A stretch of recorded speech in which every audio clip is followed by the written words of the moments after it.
इल्म न हूंदुसि तो वो शख्स अॻिते थी सके तो उन बेइल्मी जे करे गुमराह थी वञे। माज़ अल्लाह हो तो जो तो काफ़र थी मरे दीवाना हो, इएं भी थी सके तो काफ़र थी वञे दीवानो थी वञे।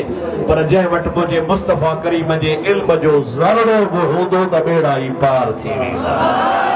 तो थोड़ो हुजे या घणो हुजे पर इल्म हुजणु खपे। मुंहिंजे महबूब जी शरीयत जी ॼाण हुजणु खपे। हबीबन करीम जे पाक रस्ते जी ख़बर हुजे। अल्लाह जे महबूब पाक जी ज़ात बाबरकत जेको असांखे फैज़ ॾेई विया। महबूब करीम अलैहिस्सलाम बि इहे फरमान तरक्तु फीकुम सक़लैन किताबुल्लाह व सुन्नती। मां मोहम्मद करीम तव्हां में ॿ शयूं छॾे थो वञा। असहाबन चयो या रसूलल्लाह कहिड़ियूं? पाण फरमाता हिकिड़ो तव्हां में क़ुरान छॾे थो वञा, ॿियो तव्हां में पंहिंजी हदीस छॾे थो वञा। हिकिड़ी ॿी हदीस में वरी इएं बि आहे तरक्तु फीकुम सक़लैन किताबुल्लाह व अहल बैती। हुज़ूर फरमायो मां तव्हां में ॿ शयूं छॾे थो वञा, हिकिड़ो क़ुरान छॾे थो वञा, ॿियो पंहिंजा अहल बैत छॾियो थो वञा। हुज़ूर इएं बि फरमायो आहे त मुंहिंजे क़ुरान ऐं मुंहिंजे अहल बैत जी निशानी इहा हूंदव जो क़ुरान अहल बैत खां जुदा न हूंदो, अहल बैत क़ुरान खां जुदा न हूंदो। जे अहल बैत हूंदो त क़ुरान हुन सां गॾु हूंदो, जे क़ुरान हूंदो त हुन सां अहल बैत गॾु हूंदो।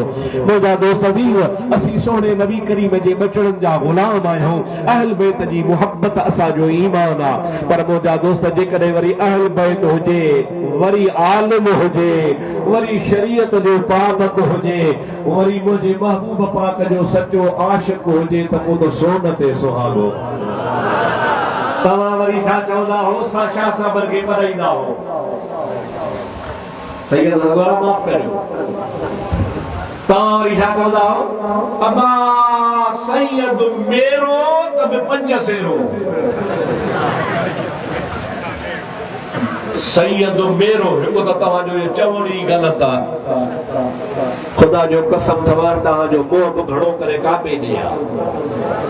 छा मुंहिंजे मोहम्मद करीम जो बच्चो मेरो थी सघे थो? हथ मथे खणी चओ त मां ॾिसां त सही। पोइ तव्हां छो था चओ त मेरो? सैयद मेरो न। वरी 5 सेरो? मां बरोच माण्हू आहे त 1.5 माण्हू आहियां। सैयद वरी 5 सेर ठाहियो थी करे। इहो तूं कंहिं सेखारियो आहे? वरी इहे असांजा शाह साहब हा मामा किनो पाणी हूंदो न, किनो उहो बि बाहि खे विसाए छॾींदा। कुंवारा हूंदसि, ॾेॾर हूंदसि, धप हूंदसि, पर उन किने पाणीअ में बाहि विसाए छॾिबी। शाह साहब वरी इन में ख़ुशि त असां किना पाणी हुजूं पर बाहि विसाईंदासीं। मां तो चवां न, युरीदुल्लाहु लियुज़हिब अन्कुम रिज्स अहलल बैत व युतहिरकुम ततहीरा। अल्लाह जो क़ुरान तो चवे त मां अल्लाह जी मर्ज़ी आहे त मुहम्मद जा बचड़ा पाक हुजनि। छा हुजनि बाबा?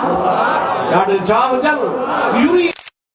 युज़हिब अन्कुम रिज्स, अमा खां हर क़िस्म जी पलीती परे हुजे।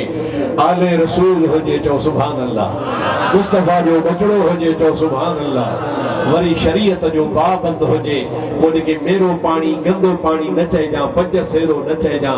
शाह साहबन सैयदन जो हक़ वधीक थियो त उहे शरीयत पाक जी ज़ात बाबरकात ते वध खां वध अमल असां खां बि वधीक कनि। असां हुननि जे पोयां हुजूं, हू असांजा अॻुवान हुजनि। जेकॾहिं शरीयत हुननि जो विछोड़ो आहे। माण्हू आम तरह सां हिकिड़ी ॿी ॻाल्हि कंदा बाबा